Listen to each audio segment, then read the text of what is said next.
গোপন সংবাদের ভিত্তিতে সোমবার সকালে রাজধানীর স্মৃতি আশ্রম এলাকায় দুই দোকানে অভিযান চালায় মহকুমা প্রশাসনের খাদ্য ও অন্যান্য দপ্তরের একটি যৌথ অভিযানকারী দল।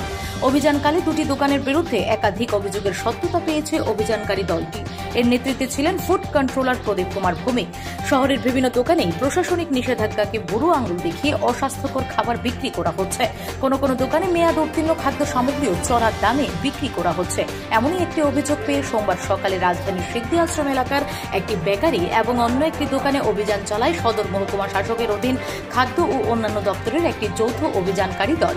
সিদ্ধি আশ্রম এলাকার জয় শিব দুর্গা ভ্যারাইটিজ নামে দোকানে অভিযান চালানো হয়। অভিযানকালে সংশ্লিষ্ট দোকান থেকে একাধিক ঠান্ডা পানীয় সামগ্রী উদ্ধার করে প্রশাসনিক দলটি, যেগুলি নির্ধারিত মূল্যের চেয়ে চড়া মূল্যে বিক্রি করা হচ্ছিল।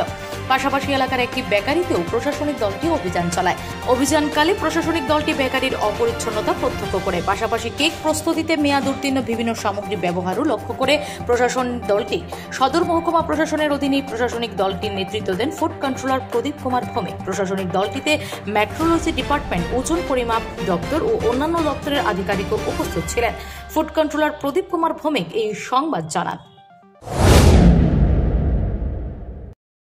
কোন জায়গাতে অভিযান করানো হয়েছে?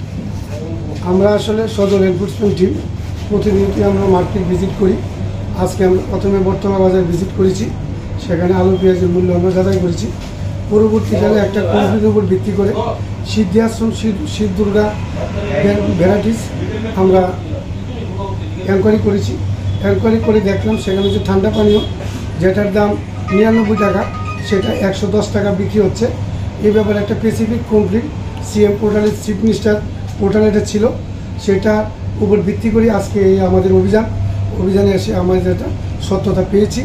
তারপরে পাশাপাশি এখানে সেটা কেকস অ্যান্ড বান্সের একটা কাউন্টার আছে, সেখানে আমরা দেখলাম সেখানে যে কালার যে মিশ্রণ হয় কেকের মধ্যে, মিশ্রণগুলি সবটি আপনার এক্সপায়ারি আছে, এইগুলি ঠিকভাবে হচ্ছে না এবং কেকের দোকানটা সাংঘাতিক অপরিষ্কার এবং কিছু কিছু কেক এখানে আছে অনেকগুলি আমরা দেখতে পাচ্ছি, সেগুলি কোনো কবে তারা কিনেছে, কোথা থেকে কিনেছে কোনো কিছুই নেই এবং মালিকরা আমরা এখানে খবর করা সত্ত্বেও উনি আসেনি।